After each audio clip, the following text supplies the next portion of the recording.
It started with divorce papers and a seemingly ordinary family home. But soon, what appeared like a routine split between a husband and wife spiraled into one of the most shocking alleged murder-for-hire cases in recent years, a story of betrayal, money, secret affairs, and WhatsApp messages that read, "Kill him." Today on CrimeScope with Sam, we're walking you through the full timeline of the case of Lindsay Shiver, her alleged Bahamian lover, and the man who is accused of being their hitman. This is the story of a life that went from luxury mansions to courtrooms, ankle monitors, and the grim possibility of decades behind bars. Please make sure you like, subscribe, and share this video. Lindsay and her then-husband Robert Shiver once lived a life many would envy.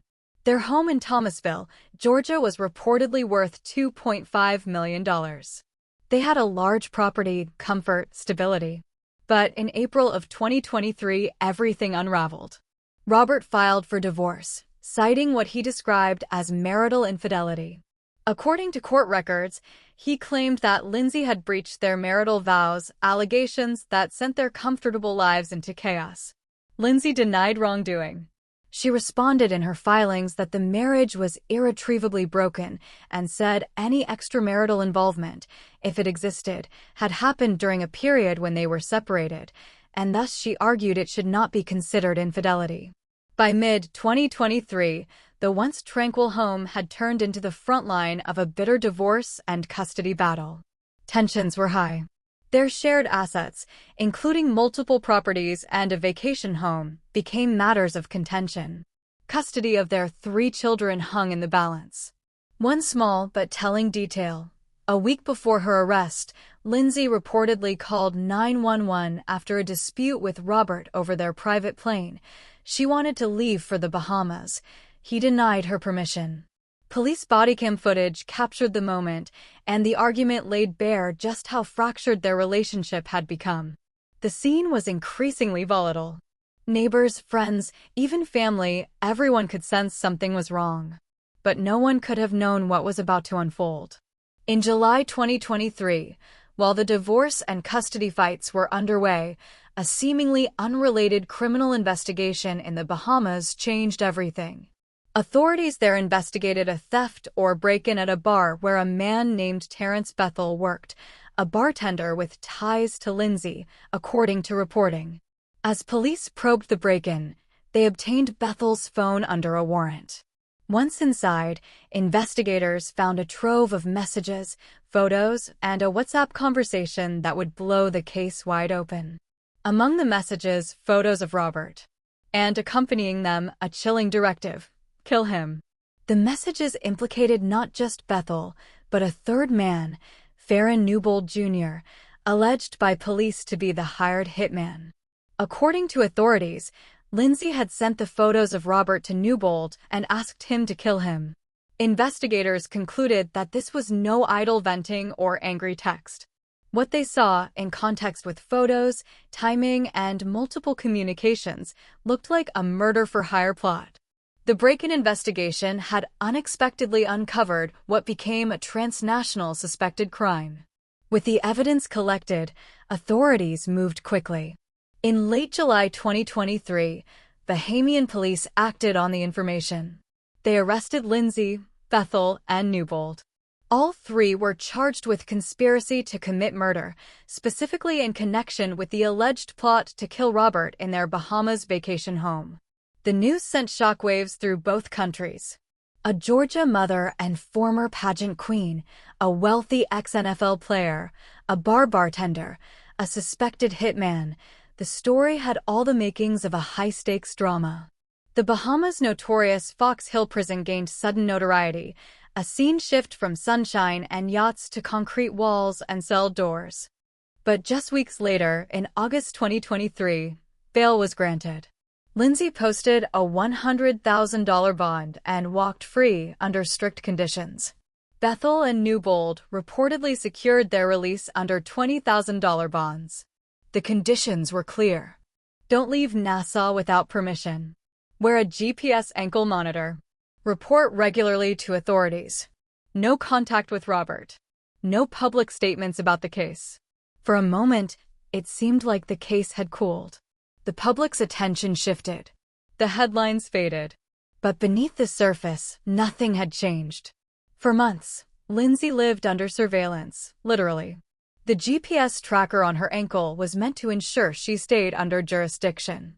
She was allowed to return to the United States. She reportedly moved in with her parents in Alabama. But in late 2024, a major mistake. She appeared, or her case did, on national television. That appearance on Good Morning America and other outlets became a turning point. The presiding judge in Nassau, Justice Cheryl Grant Thompson, ruled that the publicity amounted to a blatant disregard for the court's leniency and indulgence. Bail was revoked. Lindsay and Bethel were remanded back to prison. The judge's decision sent a clear message: in a murder-for-hire plot, freedom isn't guaranteed, especially when bail conditions are violated. The courts in the Bahamas made it known. Public commentary and media appearances were off-limits. For Lindsay, a life of privilege, vacations, and social media presence yielded to cell walls, court hearings, and the heavy weight of conviction hanging over her head. But even that wasn't the end of the story. In late 2024 or early 2025, the exact timeline was murky. Lindsay and her co-defendants were granted a second chance at bail. She was released again, allowed back to the U.S., and once more permitted to live with family under conditions. This time, the story shifted from murder allegations to a legal fight over her freedom.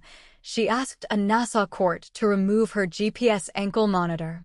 Her argument: the monitor caused painful bruises and sores on her ankle, disrupted her sleep, and humiliated her children. It also reportedly hindered her ability to accept modeling or influencer jobs, a source of income she claimed she needed to finance her mounting legal fees. The request is scheduled to be heard in December 2025. Meanwhile, the case remains active.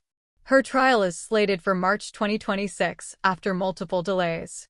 This will be the fourth time the trial date has been pushed. So today, Lindsay Shiver remains free on bond, living with her family in the U.S., with an ankle tag, under international scrutiny, and with her future uncertain. Prosecutors say the evidence is straightforward: WhatsApp messages, photos of Robert, and a direct text to a suspected hitman saying, "Kill him." That, they argue, proves intent and conspiracy. It's a digital paper trail they believe meets the threshold for murder-for-hire charges under Bahamian law. The defense paints a different picture. They argue the messages were sent in anger or frustration, emotional responses to a collapsing marriage, not a serious plan to commit murder. They say nothing was ever executed, nothing moved beyond digital communication, and there was no overt act of violence. Newbold Jr. and Bethel have both denied guilt. Bethel stated publicly that no one ever intended to kill Robert, calling the allegations misunderstood. He contends that conversations were taken out of context and didn't reflect real criminal intent. Meanwhile, Lindsay, once a glamorous figure, former pageant queen, and mother of 3, insists she never planned a murder. She says her life has been appended unfairly, and that as long as she's presumed innocent, she should be allowed to live under monitored freedom while she fights for her life and her children's future. As things stand now, the next major court date is March 2nd, 2026. That's when the trial in Nassau, Bahamas, will formally begin. If convicted, all 3 defendants, Lindsay, Bethel, and Newbold, face lengthy prison terms. Bahamian murder-for-hire laws carry severe sentences. The alleged plot, the digital evidence, and the cross-jurisdiction nature of the case make this a high-stakes trial. But even before the trial, the fight has moved to bail conditions.